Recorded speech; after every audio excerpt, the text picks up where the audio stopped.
Welcome, Pewter Report readers, viewers, and listeners to a brand new edition of the Bucs Mock Draft Show, version 3. I am Scott Reynolds. Alongside me tonight is Josh Queipo, and tonight's show is presented by Walk On Sports Bistro with 3 locations in the Tampa Bay area: Midtown Tampa, Wesley Chapel, and in Lakeland.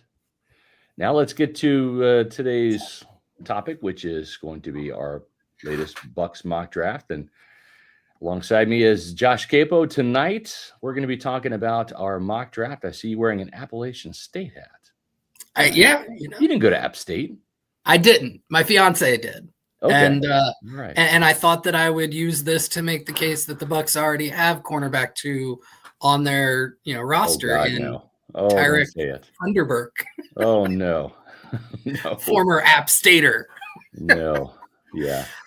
You thought you hated Jamel Dean. Yeah. Wow. All right. Well, Josh, we do draft a cornerback tonight for the Buccaneers. That's a good thing, right? We've got from that state. From that state, but not from App State. So not from App State. And Tyreek Funderburg was not drafted by the Buccaneers. So that is true. There's that. One thing, though, we do want to let you guys know about when it comes to tonight's show is it's presented by Walk-Ons. And there's a little thing called the NCAA tournament that's kicking off soon. And if you want to check out a place to go to watch all of the basketball games, they call it Slam Dunk Madness over there at Walk-Ons. Again, 3 Tampa area locations: Wesley Chapel, Midtown Tampa, and Lakeland. You can watch hoops, dunk apps all month long. They've got a new menu, too, which is absolutely fantastic. Just kicked off this week. And so make sure you get to Walk-On. It's TVs galore. You will not find a bad seat in the house. Tons of great appetizers to choose from, too, while you're watching college hoops. And maybe NHL hockey or Major League Baseball, which is around the corner, or NBA, or whatever sports you want to watch. And the best part about it, too, is when you sign up using the Walk-Ons Rewards app, you will be getting some mozzarella logs free your first visit to Walk-On. So let's go ahead and get your take on a couple of the free agent signings that the Buccaneers have had, because this impacts the draft. And we've kind of talked about this as our mock draft was coming together this week. They have a couple of re-signings that were big: Levante David, Ben Bredesen, Chris Godwin. And then the big splash signing of a new player is Hassan Reddick. So your thoughts on the things that have happened so far leading up to this mock draft? Yeah, I think for the risk rewards relationship, I think the Reddick signing, I think it caught us all off guard, but I mean, it's one of the highest potential rewards on the edge market out there. Yeah. Especially when you consider the cost of a Trey Hendrickson trade, which you and I explored on our last Pewter Report 7-round mock. With Hendrickson, based on what the Bengals are asking for right now, it's looking like it's going to be a first-round pick and then some. And then based on the contracts recently signed by Max Crosby and Myles Garrett, now you're looking at an extension. You and I talked about like $28.5 million a year. That was pretty rich at the time. Yeah. Hendrickson's probably looking at 32.5, 33, maybe even 35 million. And now you see, okay, well, Hassan Reddick for half the price, no draft capital. And he was one of the most productive edge rushers in the NFL from 2020 to 2023. That's a pretty good bet, I think what it does is it opens up the draft board more in the first round for the Bucs. Doesn't mean they can't go with edge, but it just means they don't have to. And if somebody slides at a different position, they can feel comfortable taking that. So I really liked the kind of the play there, and it's a very Jason Light-esque move. So it makes a ton of sense in retrospect. The Bredesen, yeah, what's that? Keep those draft picks. Keep draft picks. That's right. So the Bredesen signing, I think when you and I originally texted about it, when it was first announced, I was like, man, that's a little rich. And then we saw all these other offensive lineman contracts come out. Jalen Moore, who has less than 800 snaps in his career, got $15 million a year from Kansas City. Dan Moore, who is a he's the kind of left tackle you don't feel great about starting. Like he's the second best left tackle. He's probably not the 32nd, but he's in that range. You always want to upgrade from him. And the Titans just like committed to $82 million to him. I know that's not the guarantee. That's the full contract. So you look at those, and then you look at Aaron Banks getting what was it, 19.25 million dollars per year from the Packers. And I'm like, Ben Bredesen for 7.5. That's pretty, that's a value. That's going to Aldi, right? You get, we love Aldi.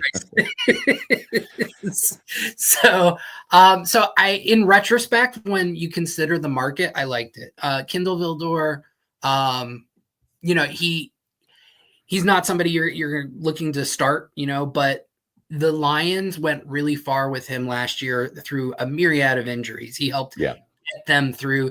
He's a guy who kind of punches above his weight, but he never backs down from a challenge. Yeah. He's going to challenge everyone in that cornerback room to give their all on every snap. So he's big for the culture, and he's proven that he's not too, the moment isn't too big for him.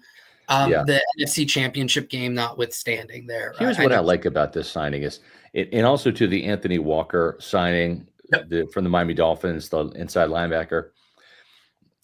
Jason Light and Mike Beal and Mike Greenberg and Rob McCartney, they're building the roster from the bottom up. You've got plenty of stars. You've got plenty of starters. You're going to draft some more. And I saw this in 2002 when John Gruden came to town, because the Buccaneers went to Philadelphia. I'm kind of dating myself here, but they went to Philadelphia in 2000 and 2001 with Tony Dungy, Monty Kiffin, right? This is who they had on that 2001 team. They got creamed by the Eagles. They had Warren Sapp, Derek Brooks, John Lynch, Rondé Barber, Brian Kelly, Simeon Rice, Brad Johnson, Mike Allstott, Keyshawn Johnson, Dexter Jackson.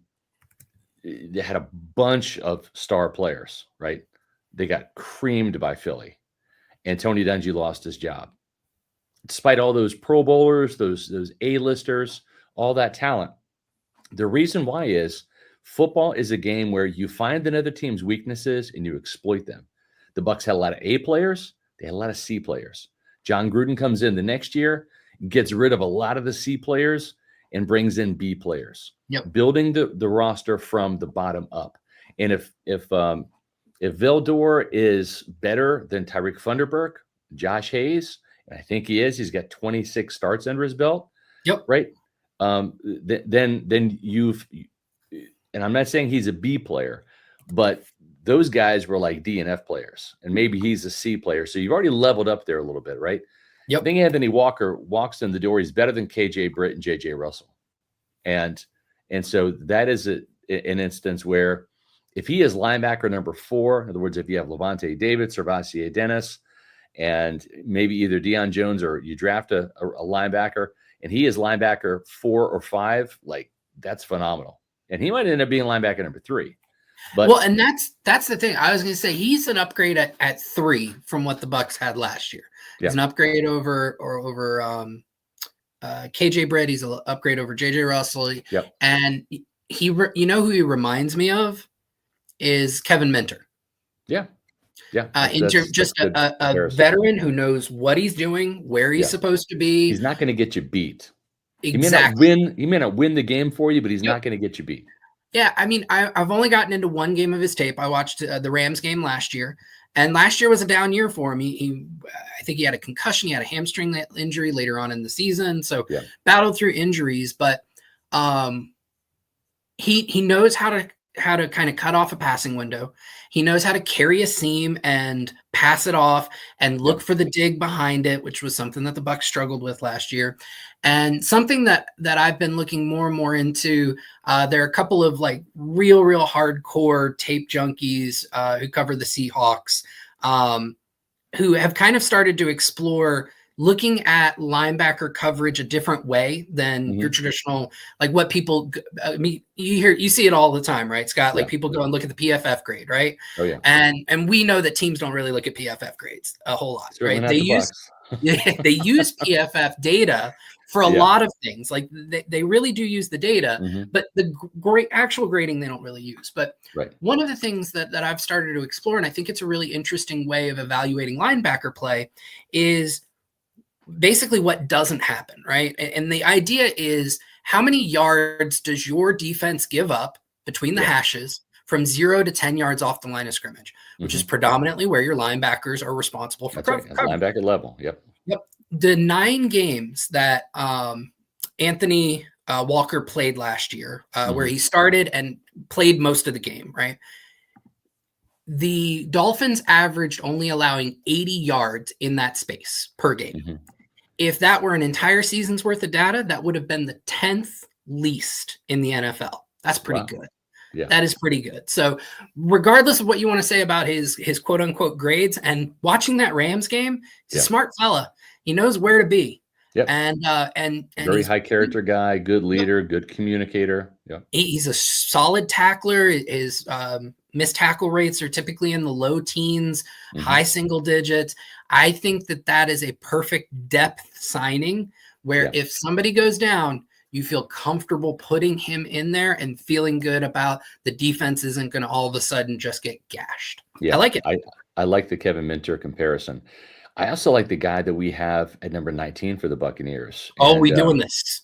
we're doing this. Yeah, we're doing this. And it's funny. I was at the combine standing next to Trevor Sikkema, who you're going to have on the show on Sunday when you do a live Bucs mock draft with the Yep. Pro Football Focus simulator. And PFF's Trevor Sikkema is the perfect guy to help you and Adam Slavon with that, and just in case you need tech support. But the thing is I'm standing next to Trevor, and we're at the podium where Donovan Ezerico is, and the thing is when we're listening to what he's saying, I turned to him and I said, "He's the guy." Yep. He said, "Yeah, Donovan Ezerico is the guy. He's a Buccaneer." Just Yep. listening to him, the seriousness, he gets it. This guy is exactly what Jason Light and Todd Bowles are looking for.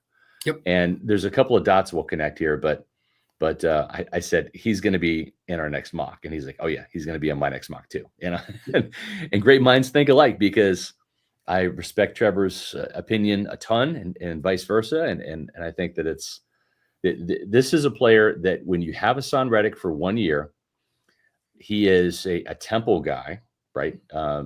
He went to Temple, was a first-round pick Yep. with the Arizona Cardinals, and he's also a Jersey guy.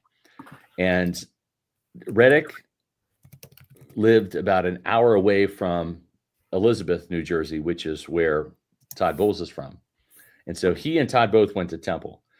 Well, Ezerico is a South Jersey guy, not North, but South Jersey. But he grew up about an hour away from Temple, an hour away from Philly, right? So this is like the Jersey boys here between him and Hassan Reddick, who would be a fantastic mentor, and Todd Bowles.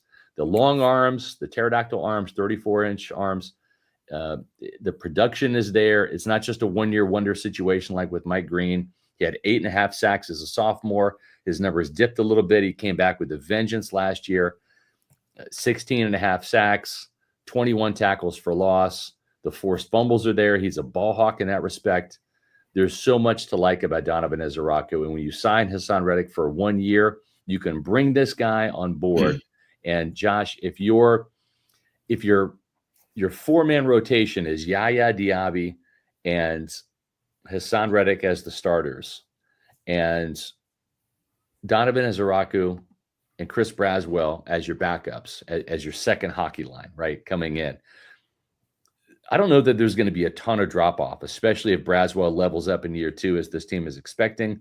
And I think Ezerico is the kind of player, he can kind of come in and get it right away and really make an impact as a rookie. Yeah, no, absolutely. And kind of talking about some of the things that you mentioned, him at the combine, I think you'll remember in Mobile, I got a chance to talk to him for just a couple minutes, and I came back over. I was like, this guy, he's preparing to be the guy. Yep. He's smart. He's charismatic. I think he's got the internal motor, like just that desire to be great. And then you add in all the physical tools. We've said this many times about him on these Pewter Report podcasts. Like Ezraku's got every tool in his belt, right? I think the one thing that people may be a little worried, or that I would be, like the one red flag, if you will, can he really translate speed to power at the next level? I think that's a legitimate concern, but he's got enough around that even if that never fully develops, he can still be a very good edge rusher. He can win high side. He can set up inside because he wins high side so often. So he can set up the counters. He has the lateral agility to start to pull outside and then quickly cross face. He can use a long arm. He's got a ghost move. He's got a cross chop. He's got a tool bag, man.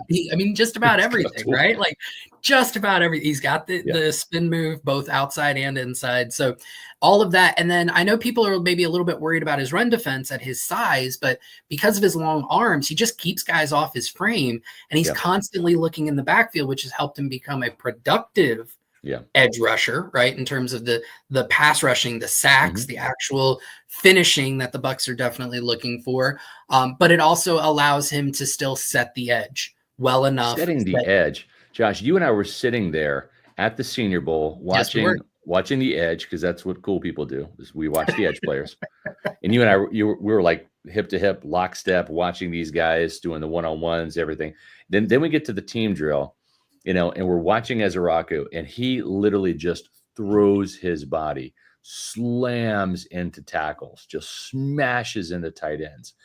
And then when we talked to him on the second day, on Tuesday afternoon, after 2 practices, we asked him, what did you want to accomplish here? He's like, everybody knows I can pass rush. I came here showing I can set the edge and play the run. And dude did that in 2 practices. That's really all he cared about.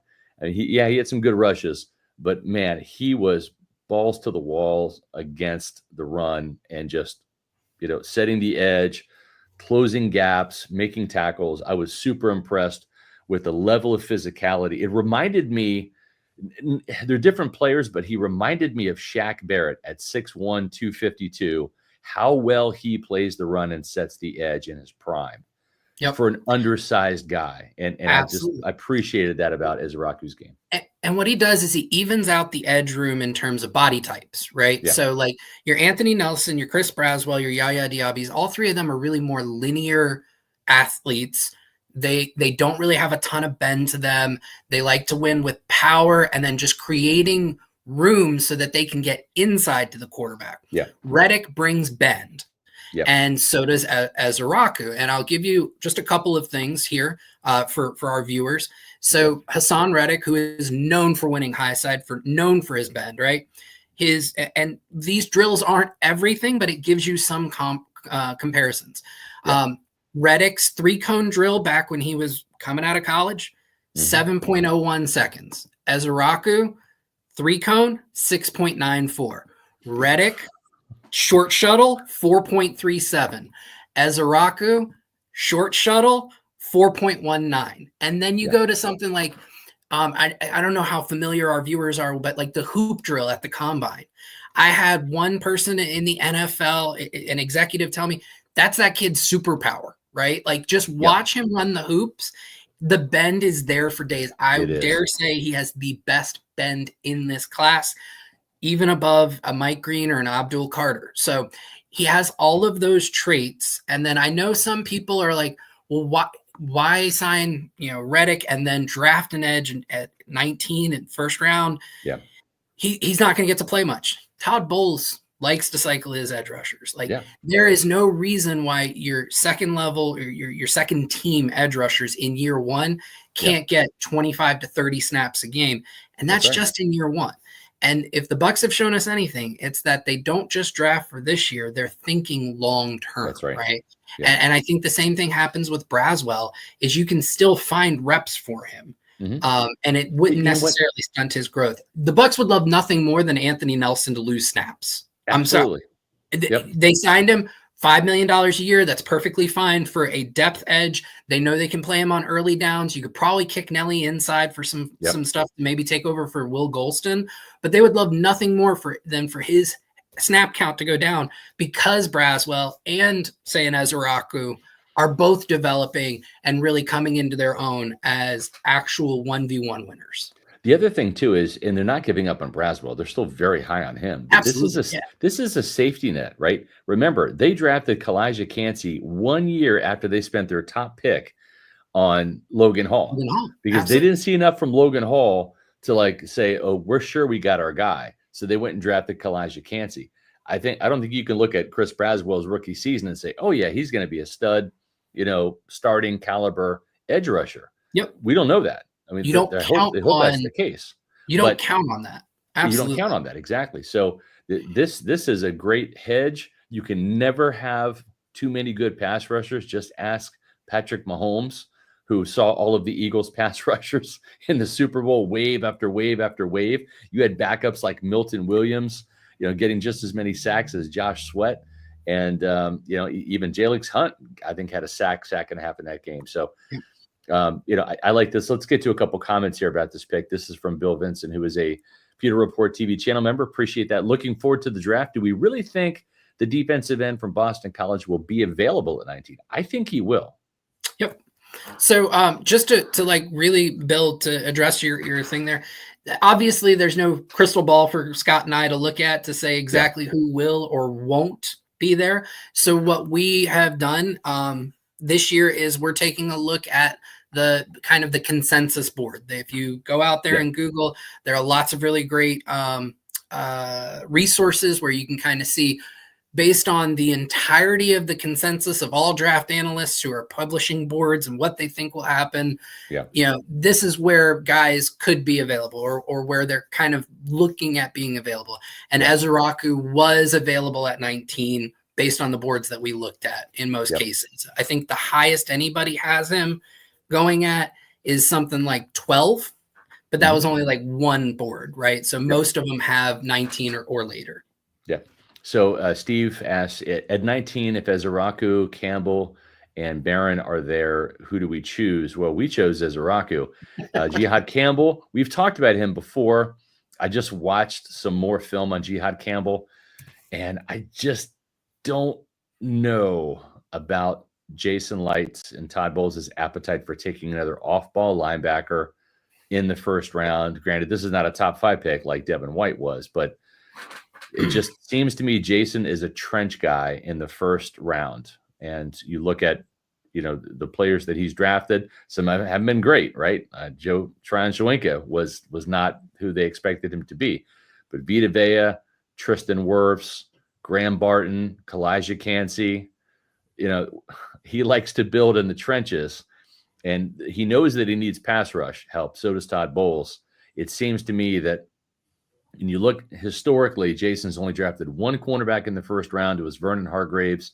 It's not going to prevent him from drafting another cornerback in the first round. You and I don't really like any of the corners that may or may not be there at 19. We like corners that will probably be there on day 2 better. And that is where Jason Light has drafted MJ Stewart, Carlton Davis, Sean Murphy-Bunting in the second round, Jamel Dean in the third round. Yep. So he's found corners for this team more and more often on day 2.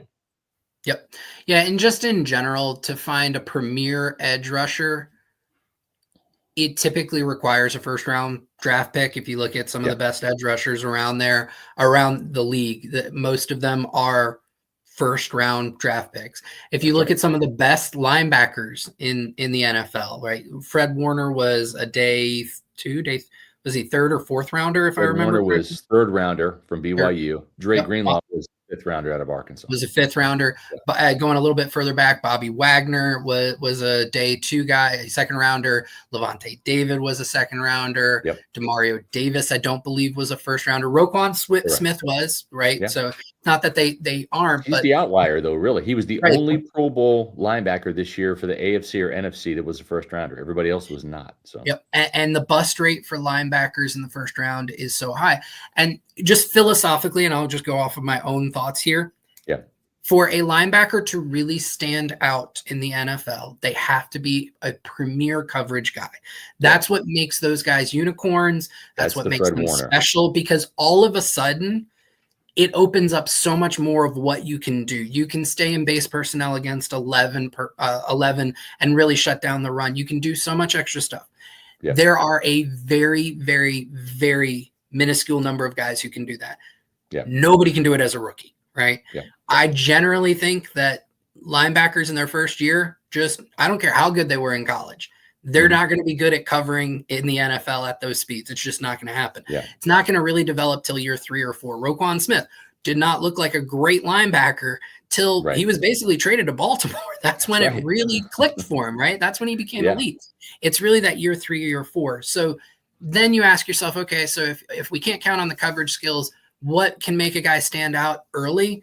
It just is athleticism. And you can get athletic linebackers on day 2 and even day 3 of the NFL draft. Servassier Dennis is an athletic linebacker the Bucs got in a 5th round. So for my money, I'm not that high on Campbell individually. He's not the number 1 linebacker on my board. I don't think he's number 1 linebacker on your board. And just in general, using a 1st round pick, it's just such a risky bet.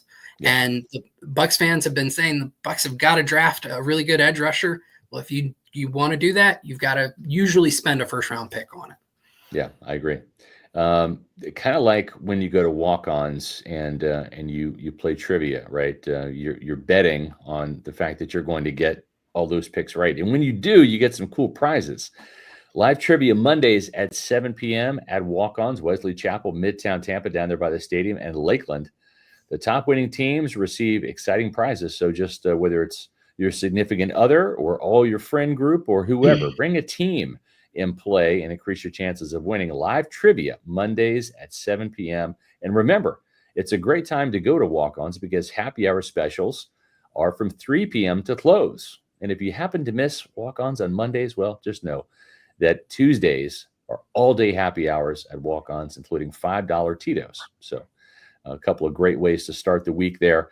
We started off our mock draft with an edge rusher, Donovan Ezaraku, who, by the way, when he got off the podium, kind of stalked him a little bit because I'm a fan. And I went up to him and we found out that he had a formal interview with the Buccaneers. And I said, how did the formal interview go with Tampa? He said, it went great. Coach Bowles and I really clicked. He's a Jersey guy like me, So the fact that you kind of saw that rapport, that smile light up on the kid's face, it was pretty cool to see. All right, so the Buccaneers need a corner, Josh. So far, Jamel Dean is on the team. It might stay that way. It might not. But you don't cut Jamel Dean or trade him until you have his replacement on board. And that's what we talked about on our podcast today at 4 o'clock. The reason why they traded Carlton Davis, because they had the backup. They had Jamel Dean on one side, and then Zion McCollum filled in for Carlton Davis. And so that's what made that move happen early in free agency. Bless you. But thank you. With Zion McCollum needing a running mate, if you cut or trade Jamel Dean, you better have that backup plan ready to go. And we kind of think the backup plan might be Savon Ravel, East Carolina cornerback. He's got great, missed some time this year because of a torn ACL. And I think just because he really had last year, or I should say 2023, the entire season, and a little bit of playing time at the beginning of the year, but he did have 2 picks. I think that smaller sample size of his tape combined with coming off an injury, it keeps a first-round cornerback talent out of the first round and maybe available there in the second round. Tampa Bay might have to go up and get him, but we have him as a second-round player right now for Tampa Bay in our mock draft. Yeah, absolutely. I mean, the physical abilities of this guy rival that of a Zion McCollum, rival that of a Jamel Dean, these highly athletic corners. He's got the height. He's got the speed. The knock that you mentioned, the torn ACL, just an overall lack of playing time. Even I think he really only has 1 year of starting experience, which was 2023. Prior to going to ECU, I think he had to go to a JUCO because I think he didn't qualify. His grades didn't qualify for him to get an acceptance to like a major program. So he had to go work on his grades, which he showed he could do at JUCO before transferring to East Carolina. Had a great 2023. This is a guy who can play man coverage, but he's still very raw, which for any fault somebody wants to give Todd Bowles and his staff, they can develop raw cornerbacks. Yeah. They developed Jamel Dean. He was a raw cornerback. They've developed Zion McCollum. He's a raw cornerback. So this Revel just kind of follows in those footsteps of guys that the Bucs have liked and have had a lot of success with. The speed is phenomenal to the point where, and he still has a lot to learn in terms of technique, and you can see it. Yeah. He will get beat at the line. And all of a sudden, he's just got to like put full motor just to catch back up. And not only will he catch back up, sometimes he overruns the receiver and has to gear back down saying, oh, maybe this was a little too easy getting downfield. But there's ball production from him. The length is phenomenal. He's moldable clay. And taking that in the second round is okay. And I'll make a little bit of a comparison, and we'll just kind of tie in the Jamel Dean. I know you and Sly went over it earlier on today's podcast, but Cooper DeJean, who was one of the heroes of the Eagles' just recent Super Bowl run this past year, right? He was a second-round pick for the Eagles, okay? In the first 4 weeks of last season, how many snaps do you think Cooper DeJean played total? Not many. 8. Not many, yeah. Just 8 in the first 4 weeks. Okay. So I say that to say, even if the Bucs do draft Revel in the second round, as we have in this mock draft, it makes sense to keep Jamel Dean. Yeah. Ride Jamel Dean till an injury happens, and then let Revel kind of integrate into the offense, and it gives them time to develop him. But the foot speed is there, the length is there. He will make plays on the ball. He's aggressive, he's physical. He will play the flats really, whether it's a sweep or something to the edge in the run game or a screen. He is very physical, which I know the Bucs will like. And I want to say the missed tackle rate is very low as well. So which is rare for a cornerback in this draft class. Most of them are not great tacklers. Revel's actually a pretty solid tackler. Yeah. He's definitely a big time hitter as well.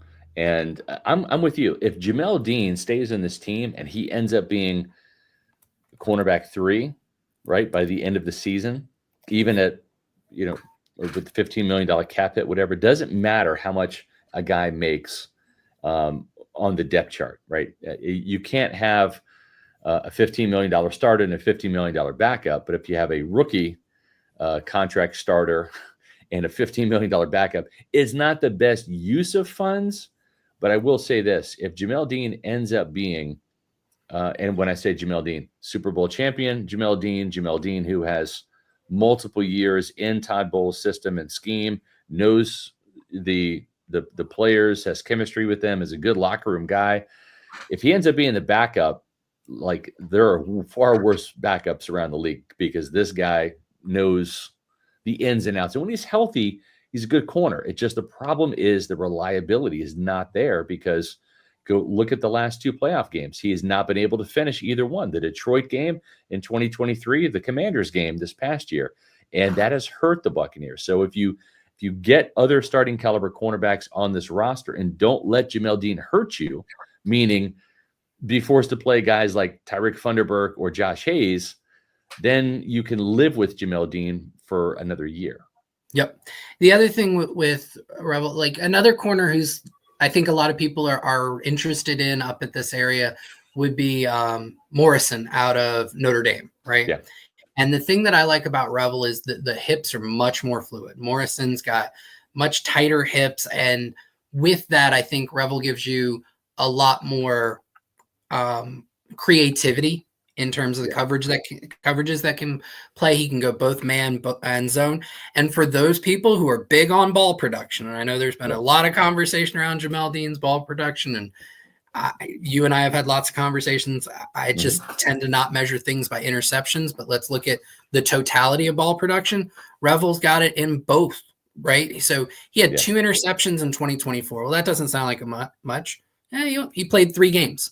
So 2 interceptions and 2 pass breakups in 3 games. Including a pick 6. That's pretty good ball production. And then you go the year before, his full season, 2023, 13 pass breakups and an interception. So there's plenty of ball production when you look at the totality of ball production and the ability to catch the ball. So I just think all of that added up makes a ton of sense that the Bucs would take a swing on a guy like this. And I think they'd feel more comfortable with a developmental project like Revel, high upside, maybe higher upside than some of the other guys available at that I agree. point. You mentioned because you've got Dean. Right. Yeah. You mentioned Morrison and stiff hips. He's also coming off hip surgery, which I believe he's had at least once, if not twice. So that's a little bit of an alarm bell there. I know that ACL, tears is also an alarm bell. I'm not like downplaying that, but Jamel Dean had 2 torn ACLs back in college, and has not had any ligament tears in the NFL. So there's that. Didn't stop him from testing off the charts during from running a 4.35 pre-draft experience. Exactly. Yeah. So I think we've done pretty well. We get an edge rusher for now and also the future. We have a cornerback for now and also the future in Savon Ravel. Yes, the H is silent. It is Savon, folks. It's not Chavon. The third round pick is a guy that you and I have been, admiring, drooling over since the Senior Bowl, since before the Senior Bowl. We were watching tape, and he showed up at the Senior Bowl. Man, we're talking about Jeffrey Bassa, inside linebacker from Oregon, and started off as a safety. And boy, you look at the muscles, he grew into a linebacker. The dude is stacked and jacked. He looks like a linebacker now, but he has the range of a safety. I was a little surprised with the 40-yard dash time being a 4.63, but you know what? You know who ran a 4.65? Levante David. One Mr. Levante David. Yeah. I think he's fast enough, right? So he's not a 4.5 guy. He's a 4.63 guy, but still fast enough. And I think that the instincts are there. He's a very smart, heady player, as Todd Bowles would say, high football IQ, great communicator. That's one thing that really jumped out at us. And you see it here. He's calling out the defense in Oregon. He was doing that from day one, calling out the defense. Loud, vocal guy, great communicator. Todd Bowles puts so much emphasis on that. And, he was forced to kind of play the Mike linebacker spot at Oregon, but seems to me almost an ideal fit at Mo backer, which is that money backer spot where Levante David plays. So you bring this guy in, you have Servassier Dennis penciled in as the starter at Mike. You've got Levante David as the starter at Mo. Jeffrey Bassa can come in and they cross train, so you can play either position. Voss can play either position, but I think Voss is more of a natural Mike. This guy might be like Levante David's prime replacement as that money backer spot due to his coverage ability. Yeah, and I think one of the things to point out with his 40-yard dash, like a lot of people see that 4.63, I think it is, and say, oh, well, he's not that fast. I think it's important to put that into context. The average off-ball linebacker runs the 40 in 4.72. So he's almost a tenth of a second faster than the average, which means he's actually pretty darn fast, right? Like just not those eye-popping numbers that just make everybody go, whoa, right? And his vertical was 38.5 inches, which shows the explosiveness in his lower half. So I think that those are very important context to put in there. He's still a very good and fluid athlete. We just talked, I went on a bit of a tirade, got up on my soapbox about, rookie linebackers, and none of them can cover well. And I'm not going to sit there and say, I think Bassa will in his first year. I think that the tools are there. He's a former defensive back. And the other thing that was taught to me by somebody who actually used to be a linebacker scout for an NFL team, what do I look for in the potential to be a good coverage backer in the NFL? I look for these guys in college. Can they cover a running back out of the backfield?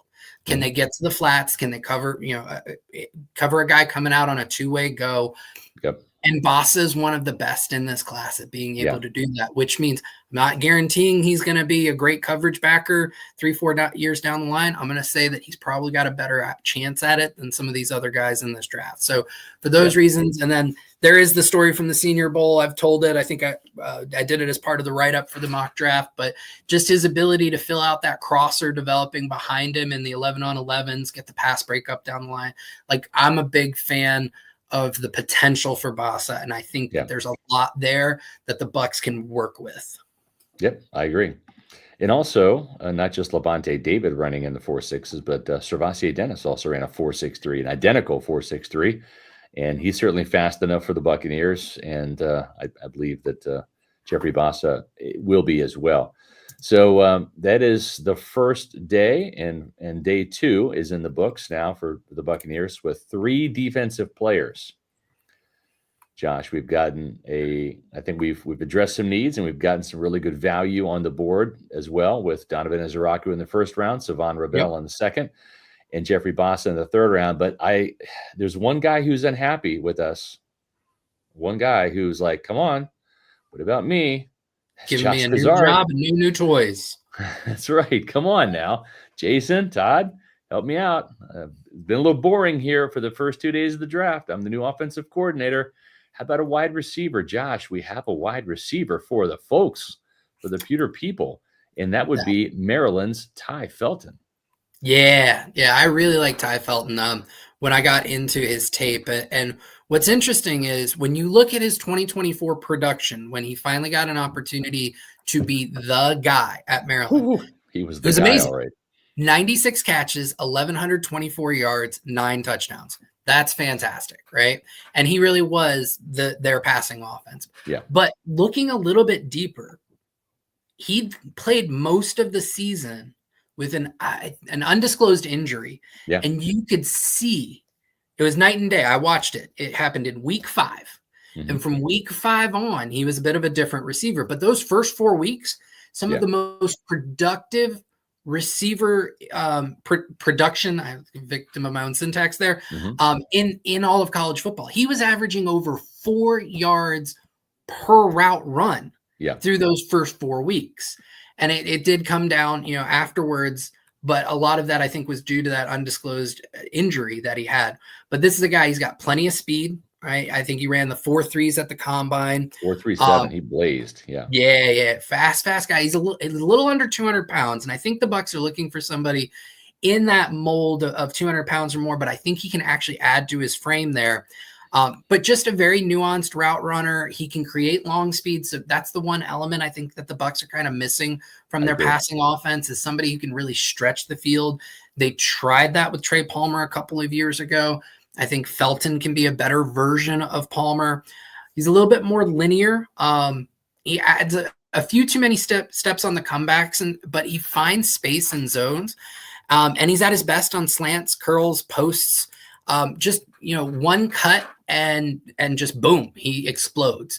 Yeah. And I think that he could be a real asset to this offense that's a little shallow past the first 3 receivers. Yep. No, you're exactly right. The thing I like about him too is the speed element. He's been compared to Jalen McMillan, and I think that's worked out pretty well, right? Yep. Now, Brian Hess says, Lions won the Carlton Davis trade, guys. Traded a 3rd round for Carlton. And that's actually not correct. They did not trade a 2024 6th-round pick. It was a 2025 6th-round pick. So it was just a 3rd rounder and a 6th rounder for Carlton, and the Bucs got a 3rd rounder. And the thing is when you look at that 3rd round pick, I want to say they used that for Jalen McMillan.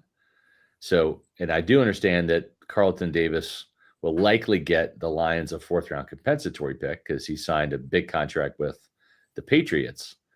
But they're going to have to wait on that 4th round pick, and Jalen McMillan's already paid dividends for a guy that's no longer in Detroit. So I disagree with that. I think the Buccaneers actually ended up winning that trade, unless the 4th rounder in 2027 becomes, like a Bucky Irving type, right? Where it's just a clear-cut home run. But back to Felton, though. And you opened up Zion McCollum's ability to play, I think, is the other part of that. So, but kind of back to Felton, I think the one thing that I really, really liked about his game, Scott, you had a big impression on my scouting abilities, because you would always ask me, well, what's his superpower? Yeah. And Felton's superpower is his ability after the catch. Yeah. Like, he makes guys miss. He's got a really high missed tackle force rate. I don't have it in front of me. I can pull it. He's got an extra gear too. He does. He's got the breakaway speed that and it's not instantaneous. He doesn't have like that that instant acceleration, right? He can make guys miss with some of his agility and fluidity, but when he gets into the open field, he's gone. And that's where that 4.37 kicks in. And I think that's what is going to intrigue young new offensive coordinator Josh Grizzard, because this is going to be the fastest guy in the wide receiver room, not named Trey Palmer. And he's like another Jalen McMillan. When I was watching this, I saw some of that McMillan ability, just a little bit faster. Maybe not as crafty as McMillan can be, but very similar, and has that straightaway speed. So this is almost like a Jalen McMillan with Trey Palmer-esque deep speed. Yeah, I think two things that I'll kind of point out. In each of the last 3 years, he averaged over 6 yards after catch per reception. That's typically the number you'll see for guys who are gadget guys, like get them stuff, perimeter screens or gadget plays, things like that, close to the line of scrimmage. He averaged 6.74, 6.48, and 6.15 yards after catch per reception on average depth of targets of 13.3, 14.6, and 9.9. So this wasn't a gadget guy. He was creating this downfield in the intermediate and deep parts of the field. And his missed tackle force rate for his career was over 28%, including in 2024, working through that injury, he forced 26 missed tackles on 96 catches. It's absolutely phenomenal. Good. Yeah, that's pretty damn good. Yeah. Yeah. So he's definitely somebody too. And I put this picture up as well. Also cut a touchdown in the Senior Bowl. And we know the Buccaneers like those Senior Bowl guys, right? We've already got Jeffrey Bassa, Donovan Ezeraku is a Senior Bowl guy. Savon Ravel obviously wasn't a participant because of the injury, but now we've hit on with 3 Senior Bowl guys here, right, out of the 4 draft picks that we've had. And the other thing too is these are all guys that have had formal interviews with the Bucs. Ty Felton was one of those at the combine. So was Savon Ravel. So was Jeffrey Bassa, and so was Donovan Ezeraku. So all of those guys have had formal interviews with the Buccaneers. Okay, fine. You know me, I'm a defensive guy, Josh. Enough with the offense. This is too much offense. Yep. Josh Queipo, Josh Grizzard, you've had your offensive player. We're back to defense now. And this is a player that I'm a little late on, but you've turned me on to him. And boy, am I turned on. Let's go. Yeah. Jonas Sanker. It's spelled Jonas, but it's pronounced Jonas. Jonas Sanker. And he wears number 20, and he went to Virginia. Now, Rondé Barber, I don't think wore 20. Maybe he did. Maybe he was 19. Maybe that was Tiki. He was 19. But Virginia Cavalier, defensive back. And whenever I see 20, I think of Rondé Barber. And this guy, he's got some real talent and tools, pass breakups, interceptions. When he was asked at the combine about where he likes to play, he said all over. I like to play deep. I like to play the box. I like to play the slot. He is versatile. He's a football player. Reminds me a little bit, just in terms of the way he finds the ball, like Tyke Smith. I wouldn't say he's a carbon copy of Tyke by any means, but he just has a nose for the ball, right? And there's some of those guys. Antoine Winfield Jr. has a nose for the ball. Rondé Barber had a nose for the ball. And I'm not just talking about takeaways. This guy does have his share of takeaways, don't get me wrong. But what I'm talking about are just finding the ball, getting there, taking the right angle, getting the ball carrier down. Jonas Sanker is very, very good in all of those areas. Yeah. One of the things that I think I talked to you about, and I really want to kind of point out to everybody, is his stop percentage, which stops may not be like a household term, but it's just basically a play that you make, whether it be in the passing game or in the running game, where the offense yields negative EPA. Right? So think of it like on first down, they get 3 yards or less. On second down, they're getting less than 75% of the yards they need to get a first down, so on and so forth. His stop rate in 2024 was over 9%. Of all the safeties I've scouted so far, none of them have been that high. He is around the ball, which is awesome, right?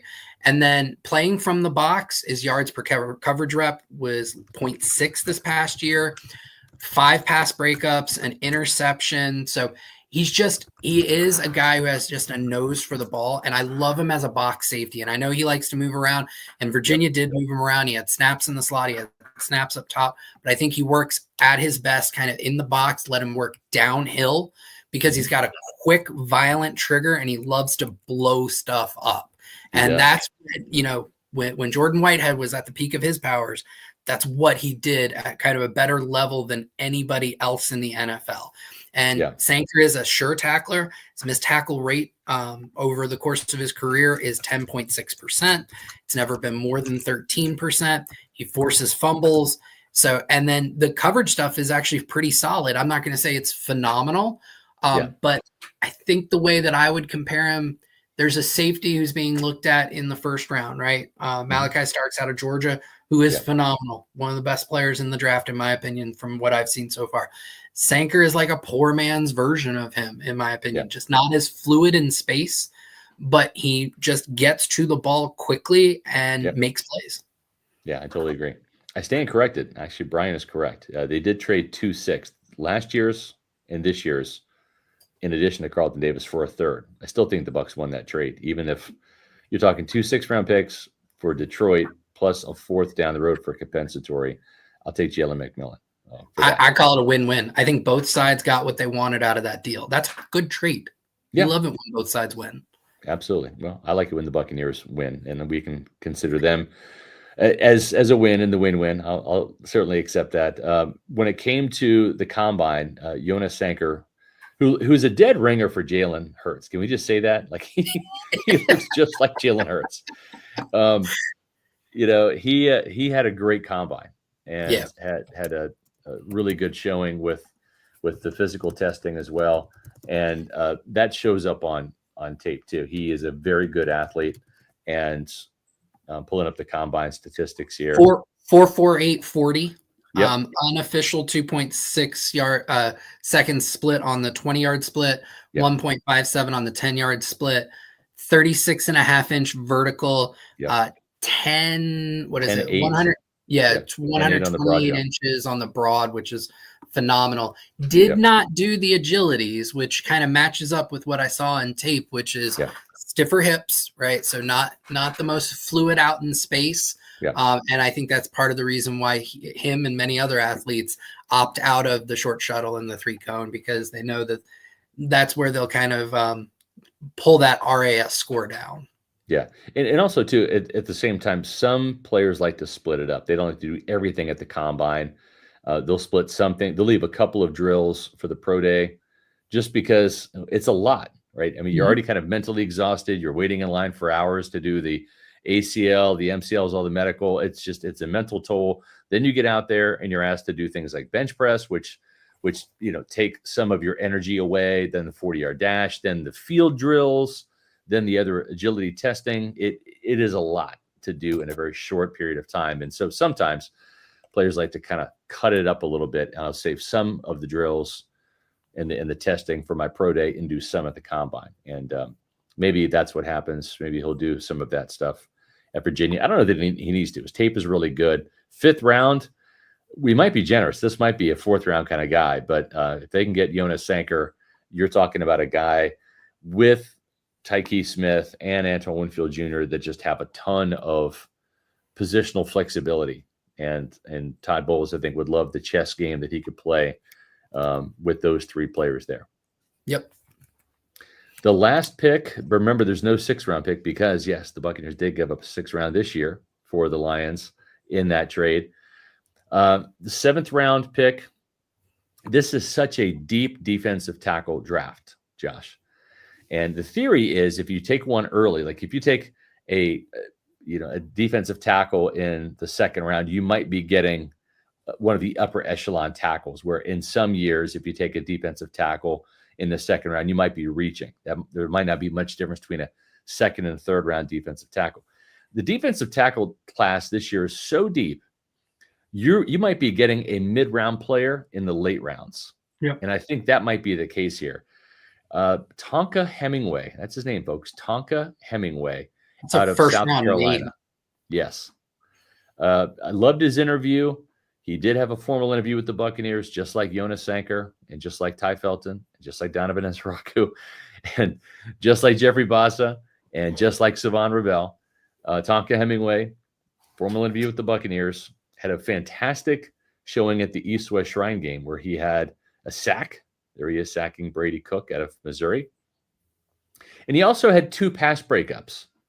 Now, why is that important? Well, the Buccaneers actually put a lot of weight on defensive linemen. You don't have to do this, but if you do break up passes at the line of scrimmage, you get like a little gold star on the fridge from the Bucs brass.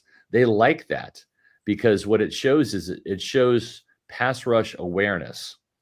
And defensive linemen are all about affecting the quarterback.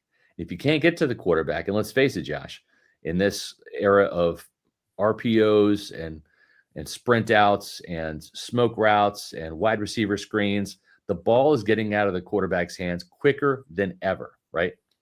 Well, the thing about Tonka Hemingway is not just the 2 pass breakups he had at the East-West Shrine Bowl. Right. He had 2 pass breakups as a freshman, along with the forced fumble. He had another pass breakup in 2022, along with 4 sacks and 2 fumble recoveries. Then in 2023, he had 7 pass breakups, along with 2 fumble recoveries. And then last year, he had a pass breakup, 2 fumble recoveries, a forced fumble, and 4 sacks. So this guy has pass rush ability. He's athletic, and he has a combined 7, 9, 11 pass breakups. That's more than a lot of linebackers have coming out of the draft. That's even more than maybe some defensive backs have. The awareness that he has in how to affect the quarterback in the pocket is exceptional. And I think he's got enough athleticism to where he can become a pass rusher.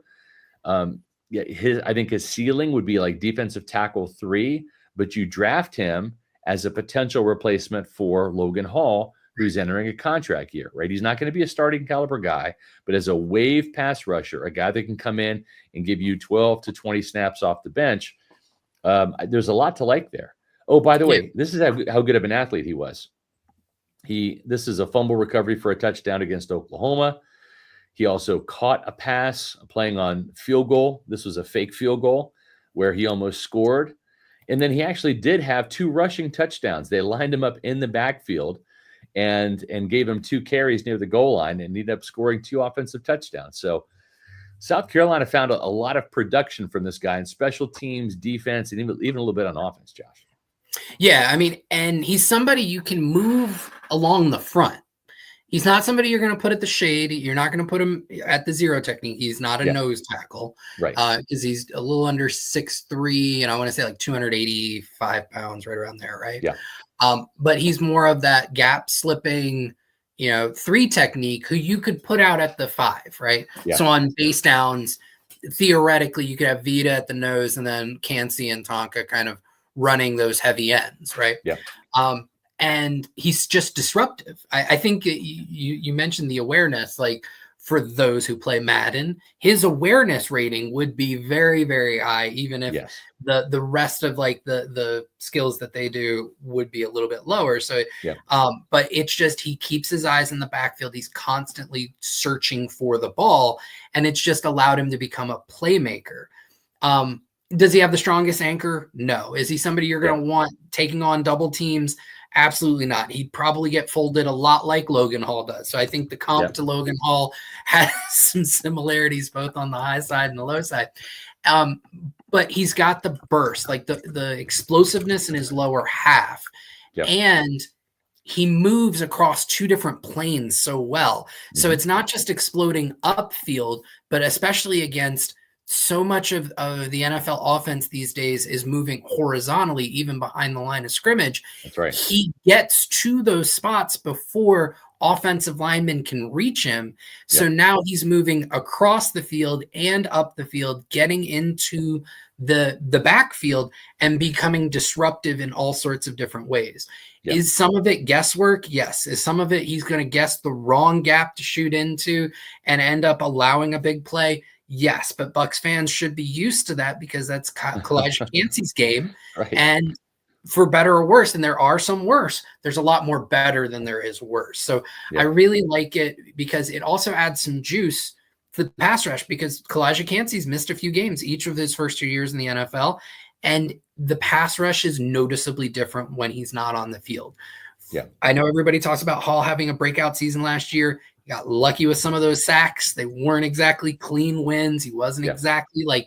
Hey, he had 2 sacks against Kirk Cousins on the gimpy Achilles. Right. So exactly. So if Cansey goes down, I really like the idea that Hemingway is somebody who can get on the field on long and late downs, and you say, just shoot a gap and blow shit up, right? And he can do that early in his career while becoming a special teams contributor and then potentially developing down the line. So to get all of that in a 7th round pick, that's a home run pick. Yeah, it is. Buccaneers just had a signing. That's ready for agency, still going on as we're talking about the draft. Charlie Heck, special teams, or not special teams, sorry, swing tackle player for the Buccaneers. Charlie Heck, who played with the Houston Texans, 4th round pick back in 2020 out of North Carolina, 6'8", 311. I remember him coming out. The Buccaneers had some interest in him when he was coming out. And so this past year he was with the 49ers. And, he's a backup offensive tackle. Probably not the only guy that they're going to sign. They lost Justin School, as we call him now, Justin School, because he signed with the Vikings. But Charlie Heck is a new Tampa Bay Buccaneer signing as of right now.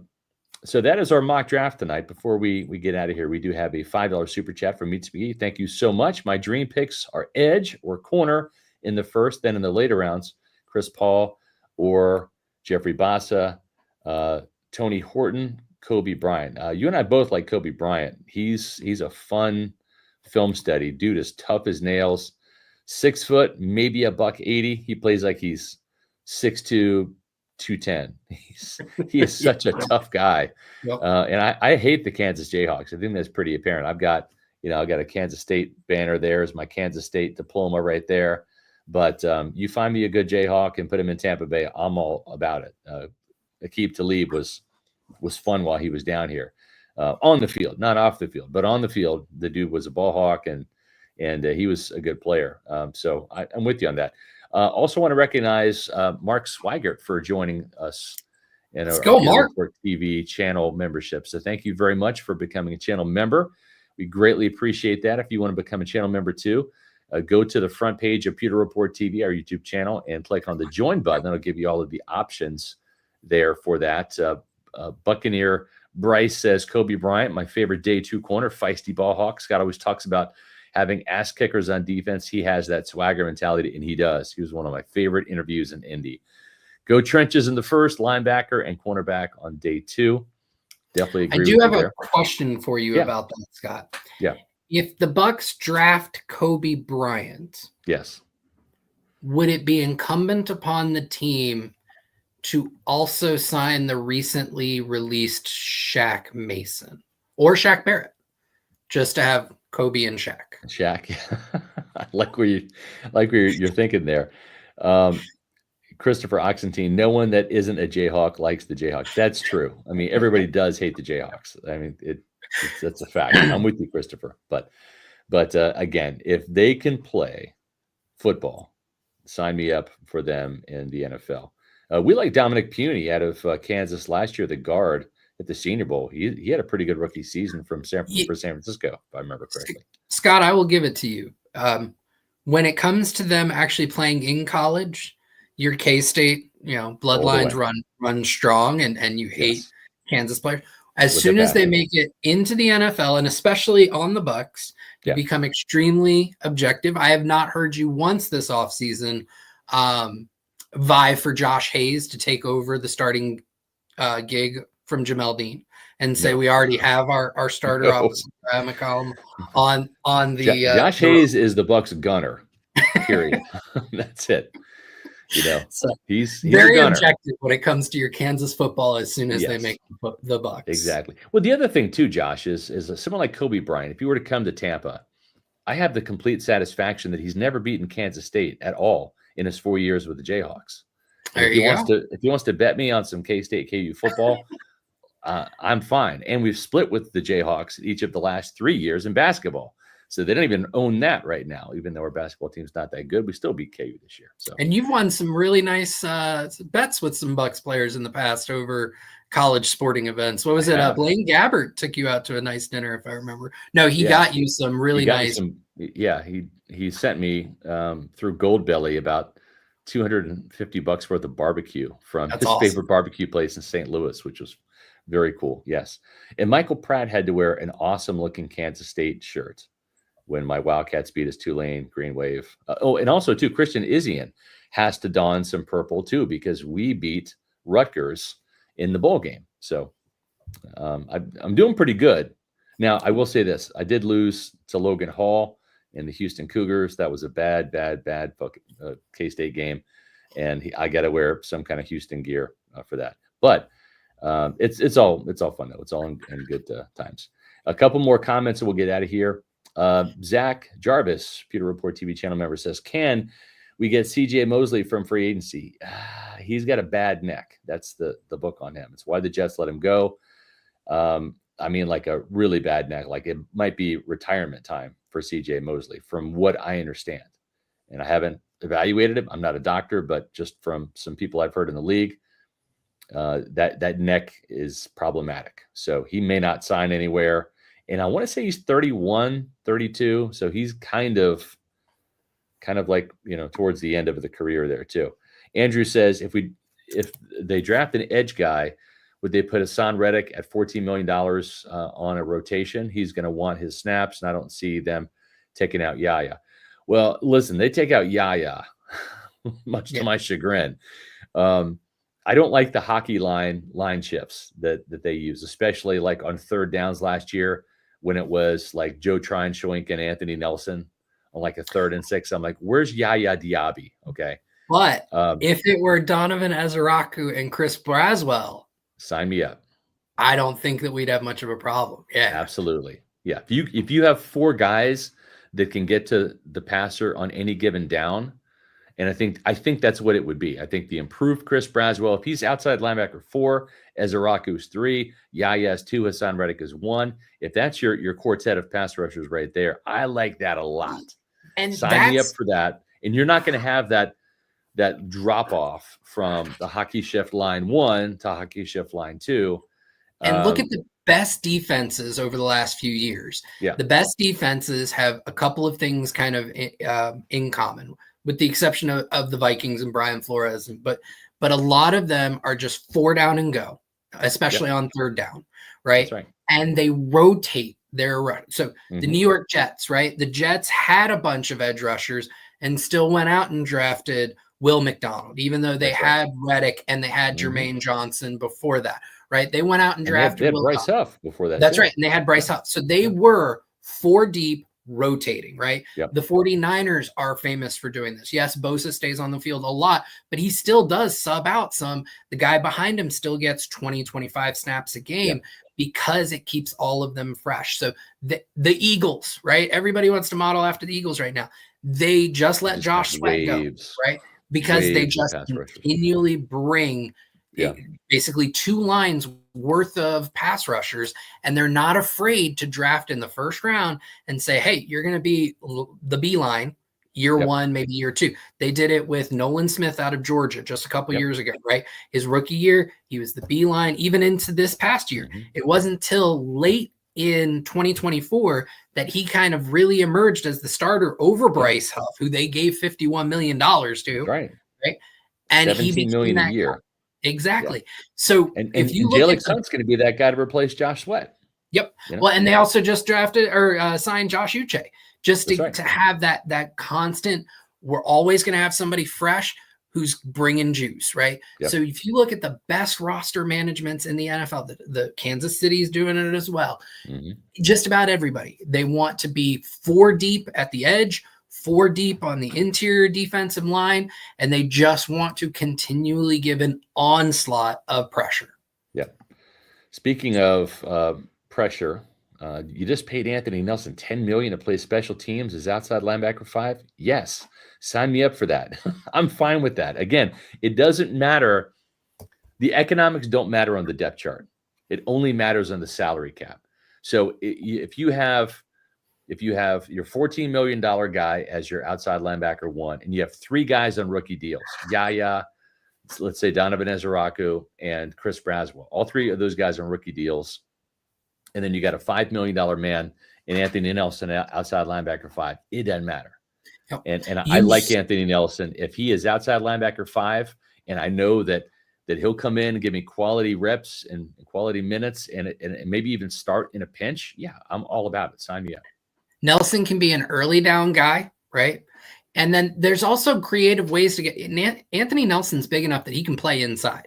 Yeah. So if this falls this way and you draft an edge rusher in the first round, yeah, you can take Anthony Nelson and make him a hybrid version of Will Golston and what he was last year.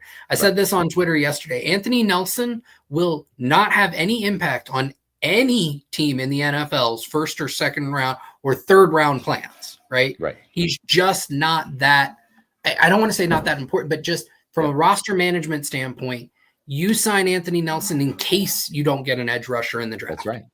Yeah. And then if you do, you feel great about Anthony Nelson as edge 5. And given the way injuries are in the NFL, Anthony Nelson at some point will be edge 4, and you feel good about that again. All for $5 million, which just a few years ago would have been $3.5 million. Like, we have to get people to start understanding the way the cap is exploding. $5 million is nothing these days. That's right. That's exactly right.